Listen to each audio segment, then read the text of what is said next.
Hi, I'm Matt Culkin, co-chair of Steptoe's Financial Services Group, and welcome to another episode of Steptoe's Financial Services University. We're pleased to present a series of short, focused conversations with my colleagues from across our firm's practice groups and offices around the world. Today, we're going to talk about distressed asset acquisition, what to do with distressed assets, and how to get rid of them.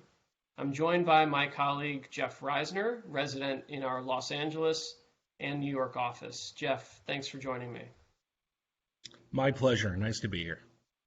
So to start, I thought it would be helpful if you just described your practice, but in case you don't, I want to plug, you've done two recent webinars on the firm's website, one specifically focused on distressed asset acquisitions and a separate one on Bankruptcy 101. And I want to make sure our audience is able to see those, so we've linked to them on the Financial Services University page. But with that, I'll let you introduce yourself to the audience. Hi again, thank you. My name is Jeff Reisner. I'm a partner in the Transactions Group. We have a much longer name that I don't use. And I lead our insolvency and restructuring practice globally. I'm, as we heard, resident in New York and Los Angeles. I represent debtors, creditors committees, acquirers, sellers, trustees, and informal and formal groups in bankruptcy proceedings throughout the country and in out-of-court proceedings as well. So with that, maybe let's jump right in. So we're talking about distressed assets. Why would you want to avoid the sale of a distressed asset through a court proceeding? Okay, well, court proceedings have some negatives associated with them. There's a perception of a perceived price advantage by buying a distressed asset outside of a court proceeding, and that's because it's necessarily advertised less and under less scrutiny. Out of court is also less expensive, not only for the negotiation of the actual agreement, but for prosecution of the case. It doesn't require a bankruptcy case around it, which can be expensive and slow. There's also a view of less competition, and the asset sale structure avoids many of the issues that you would otherwise have if you were just buying the underlying security, buying the underlying ownership. So it allows you to shed those assets, and is perceived by the public to be a very good solution. And then maybe let's flip that, right? So then there might be instances where you want to go through the court process to buy a distressed asset. Do you want to maybe speak to that as well? Sure. First, we should just mention we're talking about 363 sales here, and that is 11 U.S.C. Section 363 of the United States Bankruptcy Code, and that's essentially a provision that allows for auction inside a bankruptcy case. And this applies to many industries. It applies to everything you can think of, from very high-tech to low-tech. Right now, we are working on matters that involve these 363 sales in healthcare, real estate, high technology, and hospitality going on right now, and we have them all the time. So why go into court? So there are advantages to the court process. One is to avoid successor liability. The successor liability doctrines are well formed under state law, but a corporate transaction outside of a bankruptcy case cannot assure you that you won't be challenged on that basis. The federal court bankruptcy order that you get, which has grown in size from during the length of my practice from about 10 pages to about 40 pages, makes sure that one of the things you buy free and clear of is successor liability. So that's very powerful. And you can also leave behind, very effectively, many different kinds of liabilities that would otherwise follow the company. And these could be taxes, product liability, environmental, employee claims, union claims are most typical, but it's any kind of claim you can think of. So those are some of the advantages, but there are more. Another advantage of buying through a process is insulation from fraudulent transfer liability. Now, people think of fraudulent transfer as necessarily involving fraud. Most times it doesn't. Most times it's just a sale for less than reasonably equivalent value that renders a debtor insolvent or is made during a time a debtor is insolvent. And generally, state and federal law provide for the asset to come back to the estate. In a bankruptcy case where you have a federal court order, that is not possible any longer. That's precluded by the good faith findings of the judge. So that goes away too. You can also obtain better protections than you can. Rep and warranty insurance is often touted as a very good solution to issues in corporate transactions, but there's nothing more powerful than a federal court order that says this is how it is, and that order becomes final. So that plus debtor oversight are also helpful. It's also important to remember that in the federal court system, in the bankruptcy system, where you have a sale, you do have this order to refer to. And the order will govern even over the APA. And you usually retain jurisdiction in the bankruptcy court. So the court that approved it has the court to adjudicate it, and obviously they're favorable to upholding the transaction. Even if it's overturned on appeal, there are protections available in the federal system, what we call 363M protections, which are good faith findings for the buyer that allow the deal to stand almost no matter what happens on appeal. Another advantage to in-house, to in-court, and again, it's more expensive and it's slower, is that you can avoid fiduciary duty claims. The beautiful thing about having a judge decide that the transaction makes sense and the transaction is fair is that you can't then second guess the court to sue the board of directors and the officers because there's already been a determination that was tested.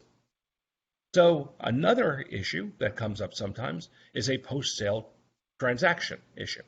Once you file a bankruptcy case, you know you're in a bankruptcy case. If you don't file a bankruptcy case and you're talking about a distressed asset, you could find yourself in a bankruptcy case after you sign a contract. The debtor has the ability to void your contract, essentially in the bankruptcy case. And so you spend months and hundreds of thousands of dollars or millions of dollars negotiating the perfect APA, and then they file, and then they reject the contract. And you have a damage claim that pays 10 cents on the dollar if you're lucky, or 5 cents on the dollar if you can establish a damage claim in the first place. At that point, in a hostile forum. So it's better to know you're in the case and you have the insulation of the case. Because remember that the asset's distressed, whether you're in the case or not in the case. And I'm curious, in your practice, when either the owner of a distressed asset or the potential acquirer approaches you, early in the process, are there sort of key guideposts that you think about or discuss with the client before you try to pick the right path? Well, always, and it depends. For example, there are many advantages to buying for example, in a bankruptcy sale. Not the least of which is how will exposure affect the price and affect the value of the assets. So if you're running a hospital, and we buy hospitals out of bankruptcy all the time, you would think the perception of a hospital in bankruptcy would make you go to another hospital. It's different than acquiring a shirt. So there's effect on the business. The second is the degree of legacy claims. The third may be taxes. A sale under a plan of reorganization, which can also be tied to a 363 sale, can be free of transfer taxes. So there are a lot of external motivations. Another thing is that the bankruptcy code allows you, and I'll get into more of this in a moment, allows you to transfer assets that are otherwise not transferable without the approval of the counterparty on the contract. That's just because of a special provision of the bankruptcy code. It also allows you to limit claims in a circumstance where you're rejecting, for example, real property leases. The claim, no matter how much it is for rejection, drops to the greater of 15% of the rent allocated under the lease, or 3 years, whichever is greater under the lease. So it tremendously brings down the claim, and then that claim is treated like all the other claims. So if claims are treated at 10 cents on the dollar, you've now gotten 2 reductions out of the same landlord, which is why you see so many retail bankruptcies. The other thing you can do is it allows for incredible flexibility, and it is a shame perpetrated by my bankruptcy community that we haven't better explained this to the public. And if we had, there would be more transactions that are effected this way. It's far less risky in many circumstances. The other thing you can do is you get this fantastic federal order that says that the sale is free of claims, liens, and encumbrances.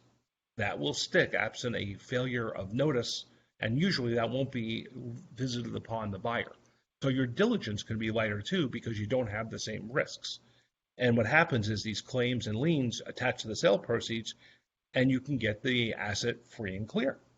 So it's a way to maximize your recovery and enhance the certainty of closing the transaction. The other benefit here is that because you're necessarily in a bankruptcy case, you have the benefit of what we call the automatic stay, essentially an injunction against taking actions against the debtor while you're in the proceeding. So it's a way to calm things down and allow you to sell without the prospect of litigation around you that isn't at least concentrated in the bankruptcy court. That's another tremendous advantage. 363 sales also usually have expedited timelines. You can really get a lot approved. There's a theory of the melting ice cube. The faster you need the deal done, the faster the bankruptcy court will move, especially if there was pre-petition marketing of the asset. You can also buy what you want to buy and very explicitly leave behind what you don't want. You don't have to buy all the assets. You don't have to take any liabilities.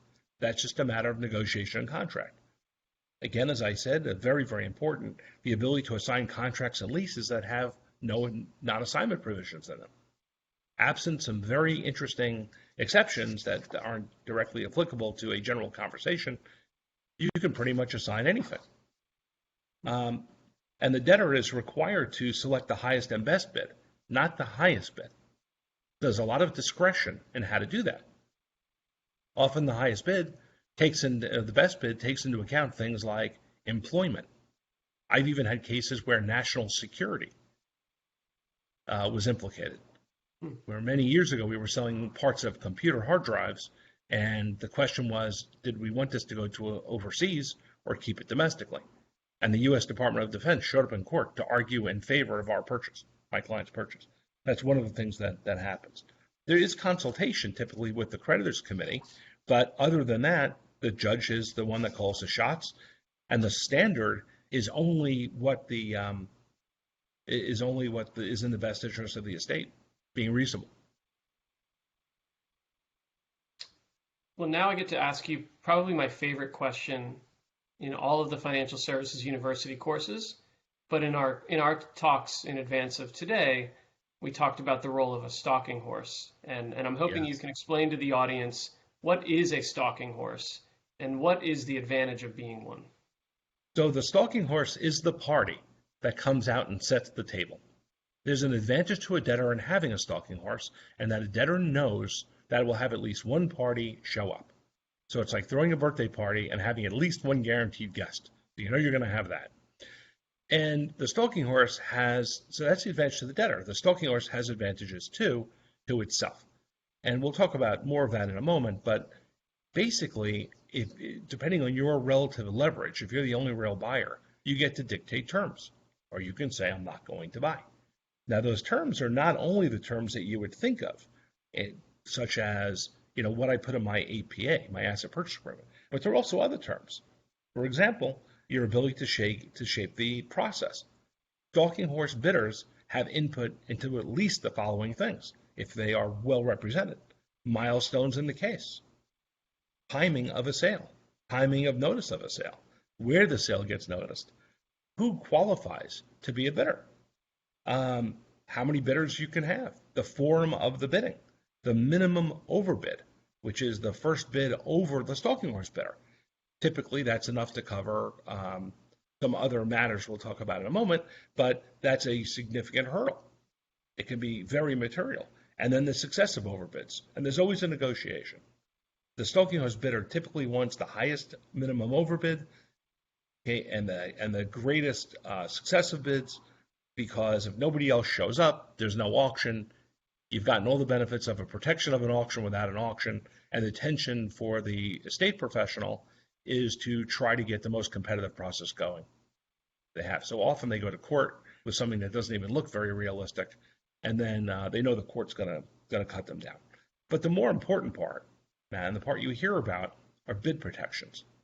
Not only do you get to help dictate the process, which is more art than science, but you get to put things in there such as, well, what happens if I'm overbid?